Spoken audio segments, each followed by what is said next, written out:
할렐루야. 아멘. 네, 사랑하고 축복합니다. 네, 사랑하고 참 축복합니다. 잘 오셨습니다. 오늘 이제 사무엘 상에 있는 말씀을 같이 살펴보려고 합니다.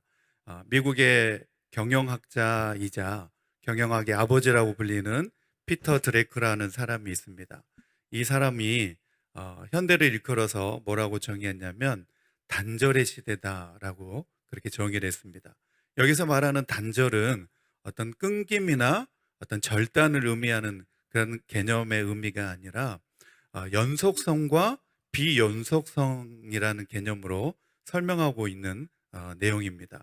과거에 계속되어져 온 우리의 경험들이 현대에 와서도 그 경험들이 계속 되어지고 있느냐라고 하는 그 질문 가운데서 이 단절의 시대다라고 하는 그 의미를 설명하고 있습니다. 우리가 과거에 경험했던 모든 경험들이 현대에서도 그대로 적용되어지고 경험되어지느냐? 그렇지 않다라고 설명하고 있습니다.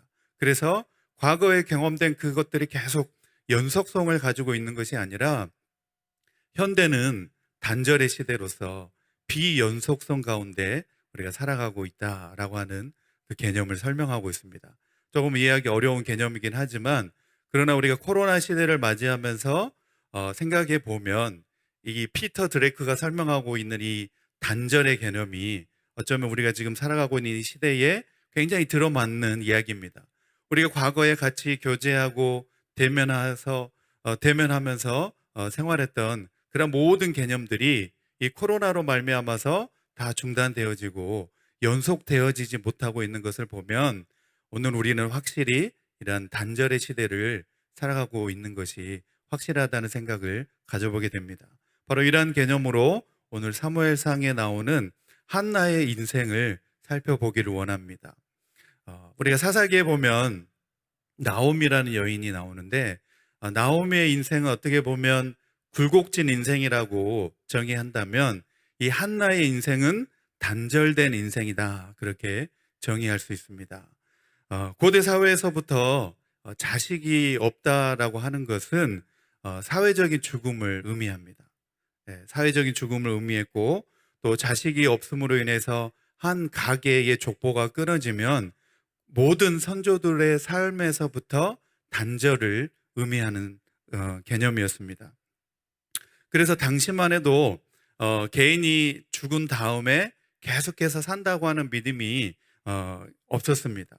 오직 후손들 가운데에서 그 자녀들 가운데서 계속해서 살아간다라고 하는 그런 생각과 믿음이 지배적인 사회였습니다. 그런 의미에서 이 한나가 자식을 얻는 것, 아들을 얻는다고 하는 것은 굉장히 중요한 의미를 가지고 있는 개념입니다. 아들을 얻어야만 그가 그 후손들 가운데서 단절되지 않고 후손들 가운데서 계속 살아갈 수 있다는 의미였기 때문입니다. 그래서 룻기에 나오는 이 나오미가 며느리였던 룻에게서 아들이 태어나자 이 룻의 아이를 자기의 아이로 입양하는 것을 볼 수 있습니다. 바로 이러한 개념이 바로 이 본문에 나오고 있는 고대 사회에서의 개념입니다.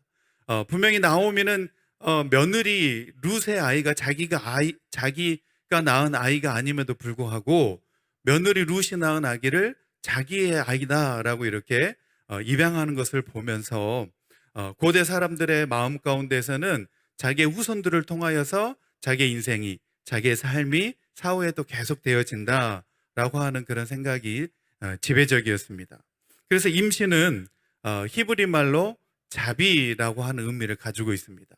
임신한다. 그 개념 가운데는 하나님의 자비라고 하는 의미가 들어있는데 오늘 말씀에서는 이 대대로 이어져 가고 있는 생명의 흐름에서 단절된 여인의 모습을 우리가 볼 수 있는데 그 모습의 배후 가운데서 우리는 또 어떤 모습을 볼 수 있냐면 하나님의 자비를 받지 못하고 있는 이스라엘의 모습을 또한 볼 수 있다는 것입니다. 사무엘상 3장 1절에 보면 그 사무엘이 태어났을 때 이상이 드물다라고 하는 말씀 가운데서 우리가 그 사실을 확인해 볼 수 있습니다. 그래서 오늘 말씀 우리 사무엘상 1장 1절에서 11절에 있는 말씀을 우리 같이 한번 읽어보기를 원합니다. 사무엘상 1장 우리 1절에서 11절에 있는 말씀인데 저와 여러분이 교독해서 읽겠습니다. 1절 말씀입니다. 에브라임 산지 라마다임 소빔에 에브라임 사람 엘가나라는 사람이 있었으니 그는 여로함의 아들이요 엘리후의 손자요 도우의 중손이요 숲의 현손이더라.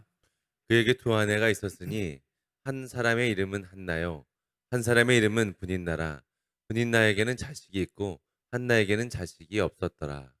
이 사람이 매년 자기의 성읍에서 나와서 실로에 올라가서 만군의 여호와께 예배하며 제사를 드렸는데 엘리의 두 아들 홈니와 비느하스가 여호와의 제사장으로 거기 있었더라.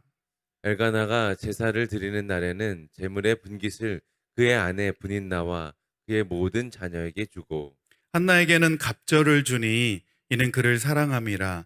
그러나 여호와께서 그에게 임신하지 못하게 하시니 여호와께서 그에게 임신하지 못하게 하심으로 그의 적수인 분인나가 그를 심히 격분하게 하여 괴롭게 하더라. 매년 한나가 여호와의 집에 올라갈 때마다 남편이 그같이 하매 브릿나가 그를 격분시키므로 그가 울고 먹지 아니하니 그가 남편 엘가나가 그에게 이르되 한나여 어찌하여 울며 어찌하여 먹지 아니하며 어찌하여 그대의 마음이 슬프냐 내가 그대에게 열 아들보다 낫지 아니하냐 하니라. 그들이 실로에서 먹고 마신 후에 한나가 일어나니 그때 제사장 엘리는 여호와의 전 문설주 곁 의자에 앉아 있었더라. 한나가 마음이 괴로워서 여호와께 기도하고 통곡하며 우리 11절 말씀 다 함께 읽겠습니다. 시작. 서원하여 이르되 만군의 여호와여 만일 주의 여종의 고통을 돌아보시고 나를 기억하사 주의 여종을 잊지 아니하시고 주의 여종에게 아들을 주시면 내가 그의 평생에 그를 여호와께 드리고 삭도를 그의 머리에 대지 아니하겠나이다. 아멘. 네, 오늘 본문의 말씀은 이 시대적인 배경으로는 사사시대입니다. 사사시대의 한 가족의 이야기가 성소에서 정말 아이러니하게 일이 일어나고 있는 모습을 보여주면서 시작하고 있는 말씀이 이 사무엘 상에 있는 말씀입니다. 오늘 본문 1절 말씀 우리가 다 읽었는데 오늘 말씀에 소개되고 있는 한 가족은 이 에브라임 산지의 라마다임 소빔의 에브라임 사임 엘가나라고 이렇게 소개하고 있습니다. 그런데 이 엘가나 가족은 이 경건한 옛 이스라엘의 가정을 보여주고 있습니다. 그리고 이 가족은 매년 에브라임 지파 경내에 있는 실로라는 곳에 가서, 왜냐하면 그곳에 하나님의 성막이 있었습니다. 하나님의 성막에 올라가서 예배를 드리고 제사를 드렸다라고 말씀하고 있습니다. 그런데 이 엘가나를 막연하게 에브라임 지파 사람으로 이해하게 되면 그 다음에 이어지는 많은 내용들이 많이 이해하는데 어려움이 생깁니다. 그리고 성경을 올바로 이해하는 데에 많은 장애물이 생기게 됩니다. 왜냐하면 1절 하반절에 등장하는 엘가나의 족보가 나오는데 그 족보에 보면 뭐라고 나오냐면 그의 아버지는 여로함이고 할아버지는 엘리후이고 그 윗대는 도우이고 그 윗대는 숲이다. 이렇게 친절하게 이 엘가나의 족보를 설명하고 있습니다. 분명히 첫 번째에서는 에브라임 지파의 에브라임 사람 엘가나라고 했는데 왜 이러한 족보를 다시 꺼내가지고 이 배경을 이야기하고 있느냐라고 하는 의도를 우리가 잘 파악을 해야 됩니다. 왜냐하면 이 엘가나는 에브라임 사람이 아니기 때문입니다. 이 성경의 번역에 에브라임 사람이라고 이렇게 번역되어 있지만 사실 엘가나는 레위 사람입니다. 1절 후반절에 등장하고 있는 이 족보가 바로 레위 족보입니다. 이것은 역대상 6장에서 나오고 있는 족보인데 이 역대상 6장은 레위인의 족보에 대해서 나옵니다. 레위인의 족보는 게르손과 고핫과 무라리 이렇게 세 아들이 있는데 이 세 아들 중에서 이 엘가나는 어디에 속하냐면 그핫 자손에 속한 레위인입니다. 우리가 역대상 6장 26절에서 28절 말씀입니다. 우리 역대상 6장 26절 28절 말씀 같이 한 목소리로 읽겠습니다. 시작. 엘가나로 말하면 그의 자손은 이러하니 그의 아들은 소베요 그의 아들은 나하시오 그의 아들은 엘리압이요 그의 아들은 여로함이요 그의 아들은 엘가나라. 사무엘의 아들들은 맏아들 요엘이요 다음은 아비야라. 아멘. 예, 여기에 보면 레위인의 족보에 그앗 자손 족보 가운데에 엘가나 가문의 족보가 나오고 있는 것을 볼 수 있습니다. 더 구체적으로 역대상 6장 34절에서 35절 말씀에 보면 이제 사무엘도 이 레위인의 족보에 해당한다고 분명하게 언급하고 있습니다. 우리 34절에서 35절 말씀입니다. 시작. 사무엘은 엘가나의 아들이요 엘가나는 여로함의 아들이요 여로함은 엘리엘의 아들이요 엘리엘은 도아의 아들이요 도아는 숲의 아들이요 숲은 엘가나의 아들이요 엘가나는 마앗의 아들이요 마앗은 아비새의 아들이요. 아멘. 예, 이 엘가나라고 하는 이름이 족보에서 여러 번 이렇게 반복하고 있는 것을 보면 이 엘가나 이름이 좋은 이름이었던 것 같습니다. 예, 엘가나 1세, 엘가나 2세, 엘가나 3세 이렇게 할 정도로 계속해서 그 이름을 반복하고 있는 것을 보면 아마 그 이름이 굉장히 좋은 이름이었던 것 같습니다. 그래서 이 사무엘도 에브라임 지파에 속한 사람이 아니라 레위 지파에 속한 사람입니다. 그래서 이 레위 지파에 속한 레위인으로 보면 이제 오늘 본문 말씀이 쉽게 이해가 되는 말씀입니다. 그래서 이 엘가나의 두 아내에게 아내는 한나와 분인나라고 하는 두 아내가 있었는데 이 두 아내 가운데에 갈등이 있었습니다. 그래서 먼저 우리는 이 두 아내의 갈등을 먼저 살펴보기를 원하는데 우리 사무엘상 1장에 보면 4절 말씀에 보면 이들이 제사를 드리는 날에라고 하는 그 말씀이 나옵니다. 온 가족이 함께 모여서 에브라임 지파에 있는 실로에 올라가서 여호와 앞에 나아가서 제사를 드렸다라고 나옵니다. 율법의 규정에 보면 유대인들은 반드시 이 3대 절기를 지켜야 했습니다. 그리고 매년 1차 이 절기를 지켜야 했는데 이 엘가나는 레위인으로서 매년 실로에 가서 이 제사를 지킨 것을 보면 아마 이 제사는 어떤 제사냐면 유월절의 제사였던 것 같습니다. 유월절의 제사를 지키기 위해서 이 엘가나는 레위인으로서 매년 실로에 올라갔다는 것입니다. 신약에 보면 요한복음에도 예수님께서 유월절을 지키기 위해서 매년 예루살렘에 올라가는 모습을 볼 수 있습니다. 마찬가지로 유대인들은 매년 1차 한 번은 성소에 가서 유월절을 지켜야 했습니다. 그리고 이 유월절의 제사는 속죄제의 의미도 있지만은 화목제의 제사였습니다. 그래서 이 제사에 보면 그들이 제사를 드리고 나서 가족들과 함께 분깃을 나누고 있는 것을 보면 이 엘가나가 실로에 올라가서 드렸던 제사는 바로 유월절의 제사였고 또한 화목제의 제사였다라고 하는 것을 우리가 이 본문 가운데서 확인할 수가 있습니다. 이 화목제의 제물은 제단의 제물을 바칠 뿐만 아니라 그 고기를 제사를 드린 모든 사람들과 함께 나누어 먹어야 했습니다. 그런데 문제는 여기에 있었습니다. 엘가나가 자기가 사랑하는 여인 한나를 위하여서 2배로 많은 제물을 주었습니다. 그리고 분인나에게는 그냥 평상시대로 주었습니다. 그것이 오늘 이 본문 가운데 나오고 있는 갈등의 요인이 되었다는 것입니다. 매년 이 화목제를 드릴 때마다 이 엘가나의 두 아내 한나와 분인나는 이 화목이 아니라 매번 갈등과 반목으로 치닫고 있었습니다. 이것이 바로 오늘 본문 말씀 가운데 나오고 있는 아이러니한 내용입니다. 화목제의 제사를 드리면서 매번 그 제사를 드릴 때마다 갈등이 쌓여만 가고 있는 것을 우리는 이 아이러니로 우리가 볼 수 있습니다. 왜냐하면 이 자식을 낳지 못하는 여인이었던 이 한나는 너무나 자상한 남편 엘가나의 정말 무조건적이고 전폭적인 사랑으로 인해서 다른 아내였던 분인나에 의해서 갈등이 계속해서 쌓여가고 있습니다. 그로 인해서 한나의 심적인 고통은 더욱 심해졌을 뿐만 아니라 매년 하나님 앞에 이 화목제를 드릴 때마다 그 고통이 지속적으로 반복되었다는 것입니다. 여러분, 고통은 계속해서 끊어져야 되고 없어져야 되는데 이 고통이 한나에게서는 계속해서 단절되지 않고 계속 지속적으로 끊임없이 계속 되어졌다라는 것입니다. 여러분, 이 고통이 계속 지속적이 되었다고 하는 것은 얼마나 그 심정이 힘들었겠습니까? 끝나지 않는 고통, 계속되어지는 그 고통 가운데서 한나는 괴로움을 당하고 있었던 것입니다. 우리 인생을 살아가면서 이따금씩 출구가 보이지 않는 상황에 우리가 직면하게 될 때를 종종 경험하게 됩니다. 오늘의 말씀의 주인공으로 등장하는 이 한나의 고통도 어쩌면 이러한 측면에서 볼 때에 도저히 이 고통이 끝날 것만 같지 않는 고통으로 여겨졌을 것입니다. 그러니까 얼마나 그 마음이 괴로웠겠습니까? 왜 우리가 힘들고 괴롭습니까? 그 고통의 끝이 보이면 우리가 인내하고 참을 수 있습니다. 그런데 그 고통의 끝이 보이지 않는 순간 괴로운 것입니다. 마음이 힘든 것입니다. 이 고통의 출구가 보이지 않는 그런 괴롭고 견디기 힘든 고통이 한나의 마음을 가득 짓누르고 있었다고 하는 사실입니다.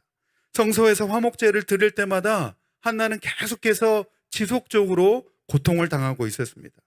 마찬가지로 이 한나의 이야기를 통하여서 우리에게 주시는 교훈이 있다면, 우리가 영적으로 깨어있지 않다면 우리도 마찬가지로 우리가 예배하는 가운데 고통당하고 있는, 한나와 같이 고통당하고 있는 그 사람들을 우리가 자칫 외면할 수가 있다는 것을 우리가 조심해야 된다는 것입니다. 우리 예배와 또 우리 교제 가운데서 과연 그것이 우리에게 참 위로가 되고 있고 회복이 되고 있는지를 늘 우리가 생각해 보아야 된다는 것입니다. 코로나19 상황 가운데서 이 언컨택트, 이 비대면이 강조되고 있는 이 시대에 우리가 살아가면서 이제는 이 대면이 아니라 단절이 이제 또 하나의 일상, 뉴 노멀이 되고 있는 시대를 우리가 살아가고 있습니다. 그래서 진정한 의미에서 우리는 이러한 단절의 시대를 살아가고 있는데, 이런 단절의 시대를 살아가면서 우리에게 다가오는 이 고통스럽고 도저히 이 고통의 출구가 보이지 않는 것 같은 이 상황 속에서 하나님이 우리의 출구가 되어주신 줄 믿습니다. 하나님은 또다시 우리를 이 고통 가운데서 우리의 출구가 되어주시고 우리에게 새로운 그 은혜 가운데로 우리를 인도해 주실 줄 믿습니다. 아멘. 프랑스의 신학자 중에 자크 엘룰이라는 아주 유명한 신학자가 있습니다. 이 신학자는 어떤 말을 했냐면, 나는 하나님이 인간 역사 전체에서 인간과 동행한다는 확신을 가지고 출구 없는 세상을 묘사한다. 하나님이 우리 인간과 끊임없이 동행하고 계시다는 사실을 우리가 끊임없이 확인해 가야 된다는 것입니다. 왜냐하면 지금 우리가 살아가고 있는 이 시대는 단절의 시대라는 겁니다. 사람과의 관계를 단절시키고 심지어는 하나님과의 관계를 단절시켜 가고 있는 이 시대에 우리가 살아가고 있기 때문에 우리가 영적으로 깨어있지 않으면 안 된다고 하는 것을 말씀하고 있습니다. 하나님과 단절의 시대에 우리가 하나님만이 우리의 유일한 소망이라고 하는 사실을 우리가 믿음으로 붙잡아야 된다라고 하는 말씀입니다. 뿐만 아니라 이 자크 엘룰은 이 시대를 이끌어서 하나님과 단절된 시대다라고 그렇게 말하면서, 하나님과 단절된 시대의 유일한 소망은 무엇이냐? 바로 하나님이시라는 겁니다. 끊임없이 우리는 계속적으로 하나님을 향한 기다림과 끊임없이 우리는 하나님께 지속적인 기도로 나아가야 된다는 말을 하고 있습니다. 끈질긴 기다림과 투쟁적인 기도를 통하여서 우리의 인생의 출구가 보이지 않는 여러 가지 어려움과 또 난제들 가운데서 우리가 그 하나님을 붙잡음으로 그 어려움을 우리가 근본적으로 해결할 수 있게 된다라고 하는 말씀을 이 학자가 주장하고 있습니다. 오늘 이 말씀 가운데서 바로 우리 하나님을 향한 끊임없는 기다림, 지속적인 그 기도가 우리에게 필요한 줄 믿습니다. 우리의 인생에 어둠이 찾아오더라도, 또 우리의 고통의 출구가 도저히 보이지 않는 것 같더라도 우리의 소망은 어디에 있느냐? 우리의 희망은 어디에 있느냐? 바로 우리 하나님께 있는 줄 믿습니다. 우리가 하나님께 나아가면 한나에게서와 같이 그랬듯이 언제든지 우리에게 충분한 빛을 비춰주시는 줄 믿습니다. 하나님 우리에게 늘 신실하셔서 우리가 하나님께 나아갈 때 우리의 작은 신음에도 응답하시는 너무나 신실하신, 너무나 좋으신 하나님이시며, 우리가 어디 있든지 간에 우리가 주를 향하고 주를 바라볼 때에 우리에게 응답해 주시는 그런 놀라운 은혜 하나님이라는 사실을 우리가 지속적으로 붙들고 나아가야 될 줄 믿습니다. 이 단절의 시대를 살아가는 이 시대 가운데에 우리가 하나님과의 그 관계를 지속적으로 붙잡아야 붙잡아 가야 되고 또 사람과의 그 관계를 우리가 계속해서 이어가야 될 줄 믿습니다. 아멘. 오늘 우리 말씀 생각하시면서 우리 같이 기도하기를 원합니다.